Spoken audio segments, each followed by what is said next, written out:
everybody. I am so excited about our sponsor for this month, the Experience Live with Russ and Scott. It's the Gillott Home Team and Laura Gillott. How are you doing, Laura? I'm doing wonderful. That is so awesome. You know, the Gillott Home Team is doing so much in real estate. Give us a snapshot of what you're up to. Awesome. Well, last year we were able to help 551 families either buy or sell real estate. We love our community. We love our clients. Our mission is to deliver the keys to home ownership through stellar customer service, integrity, and joy. And we're looking to help even more folks this year. That is so awesome. You know, if you want a team that is there for you, is the Gillott Home Team and Laura Gillott. And thanks so much, Laura, for your sponsorship.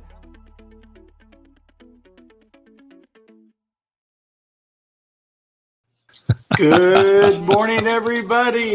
Welcome to the Experience Live with Russ and Scott. With Scott, all the way from Nashville. I'm just outside Nashville. I am broadcasting from Busby Hollow today. So we've got these beautiful rolling hills of Tennessee, and I'll show you. There's this. There's my setup.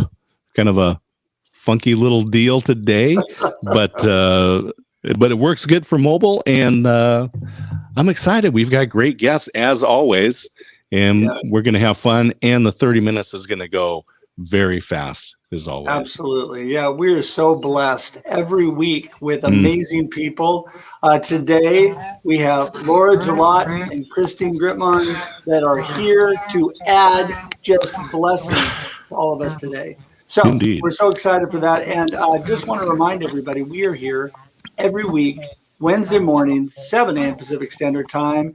And we have the experience live with Russ and Scott talking about the experience of life. So we are so That's excited. a very familiar pose, by the way. I've seen that somewhere before. Maybe it's befuddled, live the life you choose. There you go. Indeed, Yeah, every day. Shameless plug. Anyway, all right. Well, listen, we're going to jump right in this morning because we just don't want to waste any time. We're going to bring Christine in right away. Say, hey, here she comes, bright and ready. Woohoo! Woo! Hello. Good morning. How are you doing? I'm doing well. How are you? Doing so good. Life is good. Life is good. As we say, the things that are important are good. The things that are not good, they're not important. There you go. I love it. There you go. And we are currently covering at least 3 corners of the country between Oregon, Nashville, and New York, right? Yep. There we go. There you go. All right. Well, Christine, listen, jump in. Tell us what you've been up to. Tell us a little bit about you for those that don't know you, because you are amazing. Thank you. All right. So my thing is 2 things, really. I'm very into, I'm hearing so much echo. Whew. Well, anyway, I'll try to be interesting if I'm saying it twice. 2 things. One of them is the core is really, I believe that everyone has something amazing about them, and everyone has the ability to help other people. And by not being findable on social media or by not putting their specialness out there, they're actually doing a disservice to those who need them, to those who would love them. So I help people get themselves out there on social media, whether it's small businesses figuring out how to use social media effectively, or whether it is professionals trying to establish thought leadership, trying to get clients, trying to get out there so that people know who they are and what they're doing. Either way, it's about getting you out there on social media in a big way so that the people who need you can find you. And I love your perspective. So nice. Tim is watching us. Hey, Tim. Yes. Hey, and he's dancing too. I got my Duncan, he Tim. Ought to be. I love that you say you're withholding something by not using those gifts, those powers. You know, I don't know if you're familiar. There was an old comedian named Red Skelton, and Red Skelton said that if you have any talent, that's your gift from God. If you use that talent, that's your gift to God. Ooh. And so I love what you're saying. Do that's not a withhold. Beautiful way of looking at it. Isn't it? My thing is a lot of people need to get out of their own way. We have this deep, culturally ingrained idea that it's somehow unseemly to promote ourselves, and that's nonsense. It's selfish. Well, what I like about you, Christine, so much is you have just a little bit of energy. You're pretty excited about what you do. And I love what I've learned from you and Madeline on Twitter. I mean, I'm still learning, like, because I still don't know enough. But I'm it's still really learning from exciting. Madeline on Twitter. There you go. I mean, it's amazing the things you guys are doing. Tell us a little bit about your Twitter chat and that stuff. Absolutely. So I have a Twitter chat on Tuesdays called Chat About Brand, and it is a companion piece to my Friday live stream, which is Let's Talk About Brand. And so basically, it's the same topic every week on Tuesday and on Friday. Tuesday, it's a Twitter chat at 12 noon Eastern time, Chat About Brand, and it's about a specific element of branding. This week, for example, yesterday, we talked about using books to brand yourself. Next week, we're talking about what being known means. We've done things on accessible branding. We've done stuff on branding with a cause. All different elements of branding. It's very specific. So on Tuesday, there's the chat.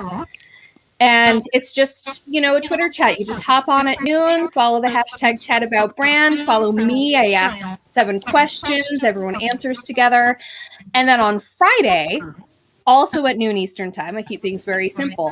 I have a live stream, a live interview show with an expert on the topic. I choose the week's topic based on the guest's area of expertise. And so that is a half-hour interview show from 12 to 12:30 Eastern. And the chat factors into it too. Brian! The chat factors into it too, because during my Tuesday Twitter chat, people can ask questions that I can then ask the guests on Friday. And I just try to make them really interconnected. Speaking of experts in branding, I'm yes, just going to bring her in bring now. In Laura. Bring her in. She has branded herself in Lebanon, Oregon, which is a small town, to be one of the top real estate agents in the country. She needs my shirt. There you go. That's it. There we go. Here she is. Hello, Laura. Hey, Laura. Great to see you. What I love about Laura is that she is all about people, community, and that is why she's been so successful. Laura, give us a little snapshot for those that don't know you about what you're up to and who you are. Yeah, so I've been a realtor in Oregon since 1992, so a few years now, and just really enjoy working with the community, working with our clients, having forever people in our lives. It's not one and done in real estate. And so we just want to be their trusted resource, and branding is important to us. We have the Gillott brand on everything we own, including our trucks, our side-by-side, whatever we can get our hands on. And it's just important for our clients to realize when they see that brand, anybody from our team, that they're going to get, a great experience, and they're going to feel joy through the transaction and have great communication. And, but at the end of it, not only are they going to be happy, but they're going to want to come to our events and be a part of our life. Yeah, I love the fact that, everybody knows who you are in the area. I mean, probably in the country. But it was so funny because talk about branding and effectiveness. I think I've told you this story. I was dealing with another Keller Williams rep in another part of the state of Oregon. And somehow you came up in the conversation. And I said something about Laura, and she goes, "You know Laura?" And I said, "Yeah, I know Laura." I mean, I didn't think it was a big deal. Laura's my friend, yes. And Laura's a big deal. She goes, "Laura is famous," she said, "because you've done such a good job of branding yourself, and you have such a wonderful team." That's all about. And Christine, I think you have brought in people to work with you as well and developed a good team so that it helps your brand move forward. I don't really have a team yet. I'm at the point now where I'm just starting to delegate little pieces. Yeah. Well, I know that the people you work with are such a positive influence. I do, like Madeline and other people with the Twitter chat, things like that. So, I mean, whether we're collaborating or it's an actual team that we have, I think it's important who we associate with, right? Oh, yeah. Yeah.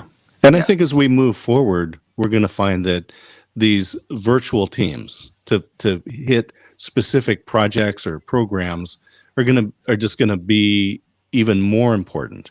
More so than that formal company where we all get a paycheck from some LLC somewhere, but where we collaborate and just bring in the talent that you need. So I need Laura today, I need Christine tomorrow, and here's Russ and I today. but this is going to be important and be able to do it quickly and efficiently. Yeah, no, I agree. I mean, I think that this is one thing that I think that has really flourished in the last year. And you both can speak to this, but I think one of the blessings that has come out of COVID is the fact that we've been forced online more. We've had to push our brand a little more, whatever that is. And I think it's been a blessing in the long run to really get the name out there to more people. I think it's forced a split. I think it's really forced a split between those who are embracing and have been embracing the opportunities of digital and those who have not. I work with a lot of small businesses. They're not exclusively who I work with anymore, but that's typically been my base. And in 2020, I really saw a split because I'd always seen hesitation. Generally, the small business owners I work with are wearing 20 hats, and social media kind of falls through the cracks. The ones who didn't have a digital presence often closed. And it was a shame because it's like, it would have cost so much less for me to just help you.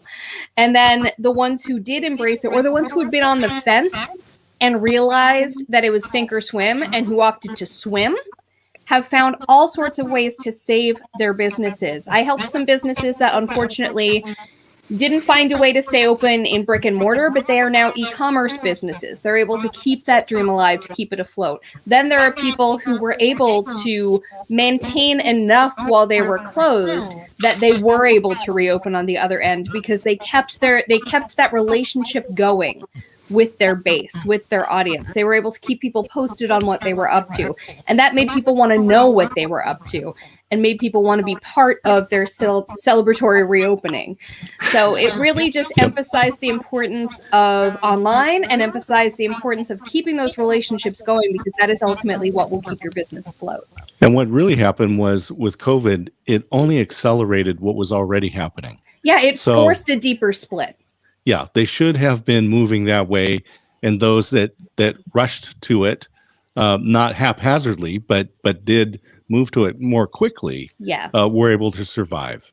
Absolutely. And I think it was also good timing that Facebook and Instagram really revved up their native online shopping tools, because people who maybe weren't setting up a whole big thing on their website backend were at least able to move to selling on Instagram, which they've still made a little confusing and nebulous, but I've helped a lot of people get on Instagram shopping this year. Yeah, I think what has been obvious this year is people that were willing to make adjustments and move and do things in a new way were successful. And I know, Laura, you've had your best year this year, I think, in real estate, even in the midst of COVID, because Fabulous. You guys kept moving. Yeah, so 2020 was our best year ever. We helped 551 families buy or sell property last year, and we just had to pivot.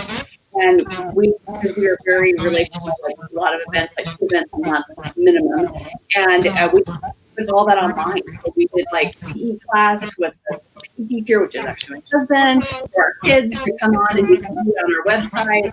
And we had origami. We had people reading stories from the community. We just tried to do anything we can to engage with our community, keep that relationship top and center, so that we would be able to give back to the communities. We knew they were struggling. Yeah. I work with a lot of realtors, and I help people figure out how to live stream open houses, how to still make it an exciting event, even though you didn't want to invite people to come live as much for a little while there. They're coming back, but how they could really bring people into the experience, or rather bring the experience to them in ways that they're going to actually keep, even though they can move back to normal now. And what we realized too is our professional, nothing bad about professional photography on our houses, our beautiful home tours that we had, they would have like 500, 600 views. Our live event that we did, walking through with the camera, with the realtor, someone from the team member just walking through talking about the home, had like 3,000 views. So they love the personal interaction, walking through, making mistakes, live, and it lived on. So unlike the one that was the video from the photographer, it was kind of, it just kind of shelf life. It just went away. But they loved seeing the people walking them through there. It feels realer. It was a change for us. It's so much fun when you, and the same thing when I work with the businesses. And Christine, my heart is with the solo entrepreneur, that freelancer, the small business that has like 20 or fewer employees. That's just where my heart is. Same. And when you're talking with them and you're just going, if you just turn the camera on and you showed them like the truck backed up and you're unloading this new product that you've been waiting for, you would do, if someone were to come and you were to take them on a tour, that's where you would take them. And so let's just, you've got the tool, you've got it right here. Just turn it on and broadcast and share with them and see what happens. That's also handy for the camera shy. A lot of people freak out. They're like, I don't want to be a talking head on camera. And when they try it, you see it's like a hostage video. It's like they look like they're being forced to do this. They look miserable. It's actually bad. But I'm like, just do point of view. The camera's not on you. Yeah. You're just kind of narrating part of your day. You're narrating, oh, here's a new shipment. Unboxing videos are ridiculously popular online. Why can't you do that too? That's especially great for realtor walkthroughs too. I mean, it's lovely if you have two people. So one person is operating the phone while the other person, the realtor, is kind of giving the tour. But you can just as a realtor do it yourself as you're looking at things yourself. You know, you can really put people in your shoes and worry a little bit less about being on camera, but at the same time create a more personalized experience.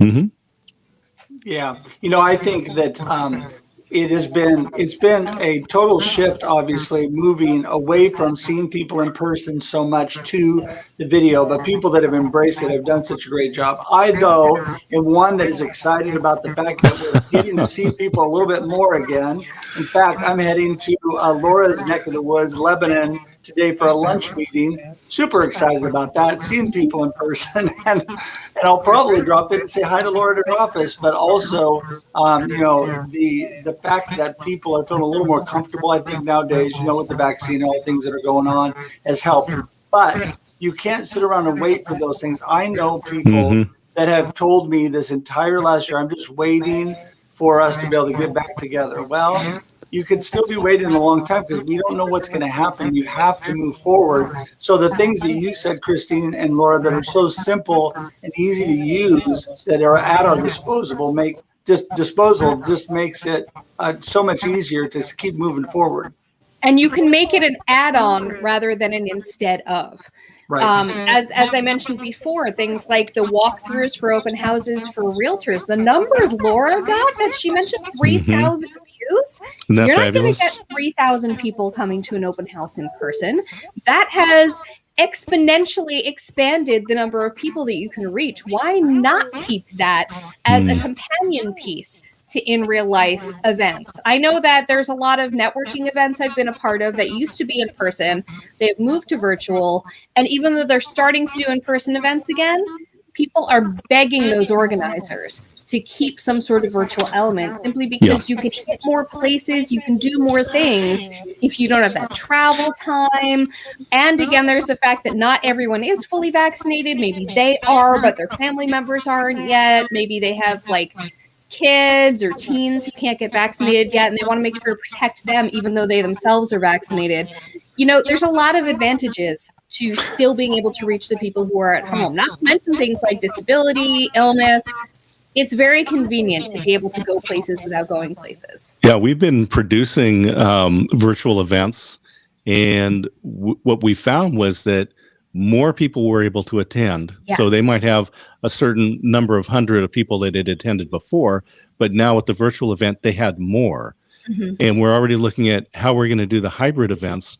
Now, in the old days, like just a year and a half ago, say, the virtual part was put a camera in the back of the room and have a horrible sound and go, well, if you can't attend, here, watch this. Yeah. But I think what we're going to see coming up on these hybrid events, and they're not going to go away, we're going to continue to have these, that people are going to expect a little different level. And in fact, what I predict is that we will have the keynote speak. So we would have, say, Christine as our keynote speaker. She would be live to the in-person event, but have actually recorded that talk beforehand. And so we've got good sound, good light, good quality. And in many cases, keynote speakers are doing the same speech at numbers of events. So we're not really asking for anything new, but those that are online are going to get a much better quality experience. Then they'll open up the Q&A to live, and it'll still be interactive. So, well, also at a lot of the larger stay events tuned. I've been to, they already have good quality camera people and scene shifting and all of that for the big screens. Right. Because if you're at a larger event, right? If you're at an event with like 500 people, a few thousand people, on the sides of that stage, you've got the big screens. You've got big screens possibly further back in the audience. They're already broadcasting to the people in the back of the audience. So why not just also live stream that? You've still got scene switchers. You've still got multiple camera angles. It's just a matter of giving that thought, giving that care to not just putting a camera in the back of the room, but actually producing that shoot at the same time. Yeah, one thing I think people have realized, which has been, is this whole last year plus has been the great equalizer. So most people used to sit back and think, I could never do that. And now, I mean, other than Laura, I think we're all in our home office doing this right now. Most people can do with their iPhone, with their MacBook, with whatever they have, amazing video, amazing things that used to seem just like a pipe dream.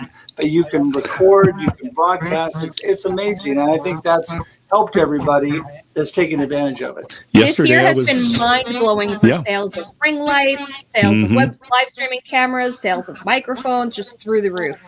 Yesterday I was in Alabama and we were recording video, and here I am in Nashville, all on the iPad. And it's very portable and it works well. Yeah. Well, and Laura, you have always done a great job of getting your image and your brand out there. But I mean, every time I go on, it seems like one of your teams is doing a house tour, sending up information about that. You guys have really taken advantage of all that. Yeah, it seems like we just have to keep our content, fresh and updated all the time. Otherwise, people are going to fall off and not, watch or not be a part of our community. So it's important. We have enough of us that it just takes a little bit of time. Everyone takes a little bit of a share and shares what's important with them, or shares their new listing and shares the new event we have coming up, or what type of giveaway we're doing. It just makes it great that it just touches everybody. Just reminds them that we're still in the business and they're still here to help. Yeah, I know. And that's been the thing that, people have really needed to hear from others, that we're still here, that we're here for you. Nobody's gone away just because we weren't able to meet in person all the time. Life has not stopped. And, there's been we have two factions of people that have really taken advantage and thrived, like you two, and other people that have really been kind of depressed and really kind of not. You can be both. you can feel like crap and still show up. That's another nice thing about digital. I could show up on digital, put all my energy towards that, and then spend the rest of the day in a lump on the couch. There you go. Okay, wise words from Christine. All right. Well, listen, as we're going to have to start wrapping things up here, I want to give each of you a chance to tell everybody how to get in touch with you and what you've got coming up, if you have any events or things like that. So, Laura, let's start with you. Okay. So I'm Laura Gillott with Keller Williams Realty Mid-Atlantic. We serve the I-5 corridor from Salem to Eugene. They can reach me by calling our office 7 days a week. Our office number is 541-451-2211. Or just reach out to Russ and just get a hold of me. So he'll hunt me down. Anything, just even if you need advice, if you're across the country and you're like, oh my gosh, I'm thinking of doing a reverse mortgage, or I'm thinking of listing and selling, or how can I get the best strategies right now to buy a home because the market's so tight? If you need any advice, just call. We love to help out people. It doesn't even have to be in our market. So the phone lines and you were available on social media, of course, on LinkedIn, all of that as well. And you have a Gillott Home Team website and all that as well. So, if you want somebody that cares about you and what your next home is going to be or what's going to happen to the home you're selling, Laura and her team are definitely that group for sure. So Christine, your turn. What's going on coming up, and what's your contact information? All right, so I'm pretty easy to find. As I mentioned, Tuesday at noon Eastern, I have my Twitter chat about brand. Fridays, I have my show, Let's Talk About Brand. You can find me all over the place in between. I'm Christine Gritmon. I'm the only Christine Gritmon there is, so that's easy to find. I'm also at, I can't do this, Gritmon.com. So just, yeah, Gritmon.com. In fact, I encourage people to specifically go to Gritmon.com/connect. Because that way you can give me your information and I can give you mine, and we can sort of create the relationship that way. But Gritmon.com, Christine Gritmon Inc. on Facebook, C Gritmon on Twitter and Instagram, Christine Gritmon on LinkedIn. I hear a theme. I find a theme there. That's great. Although I'm not consistent. That's an interesting thing. Like, I'm not just Christine Gritmon everywhere. I'm also C Gritmon. I'm Christine Gritmon Inc. I'm Gritmon.com. It's a little, but it's not that complicated. You have the benefit of having a more unique last name. Yes, my maiden name. There is someone else who had my name, so it's been nice being the only Christine Gritmon for the past 13 years. Nice. I can guarantee you that if you put in Scott Smith, you're going to have a bazillion people show up. So that's why you have to put the D. There's a lot of imposters out there. Don't be fooled. Don't be fooled. Well, listen. Thank you guys so much. Appreciate you both so much. And I know it's going to be a wonderful rest of the week. It's sunny here in Oregon. How is it in New York? It's sunny and beautiful. It's a beautiful day. Right on, right on. And Scott, sunny where you are? Oh my gosh, it has just been gorgeous here. Absolutely. That's awesome. Yay, spring! Yes. It is. Very indeed. exciting. Yeah. Looking forward to it. So listen, Christine and Laura, hang tight. I'm going to send you guys out. Thanks again. We'll see you in a minute here. And Scott, well, it always goes fast. My goodness. Good stuff. Good stuff. Yeah. What a blessing. Yeah. What a blessing. You know, the two of them are such wonderful people. And we are, again, so blessed to be able to have people like them as friends and people that will be on the experience with us. So I'm just thankful for them. And of course, I'm thankful for you every day of my life. Thank you for all that you do.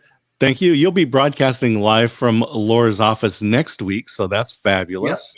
Yep. And then coming up this week, so tomorrow, it's the Business Builders Throwdown with Holly Jackson and Matt Rouse. And it's a verbal pugilism. They're going to be it's education in a very fun way, and I am the mediator, moderator. I get to decide. So the Business Builders Throwdown tomorrow, and then on Friday, it's the April edition of the Virtual Global Tea Break, co-hosted with Alan Hennessy at 7 a.m. Pacific, 10 a.m. Eastern Time, and 2 p.m. Greenwich Mean Time. So go to globalteabreak.com. Yes, both are so awesome. I love the throwdown. I'll be at both. I'll be at the virtual tea break. Listen, I want to remind everybody real quick, because we're going to wrap it up tomorrow. A regular Marketing with Russ, aka #RussSelfie, 8 a.m. Pacific Standard Time. Got a great guest tomorrow, all the way from Ireland. And Friday, a special version or a special episode of Marketing with Russ at 8:30. Friday morning Pacific Standard Time with Reggie Waterman. So it's going to be a great couple days. And listen, great stuff coming up. It is. And thank you so much, all of you, for tuning in. We're going to let you go to have an awesome day today. Until we see you next Wednesday at 7 a.m. Pacific, have a great day and a great life. And enjoy the experience.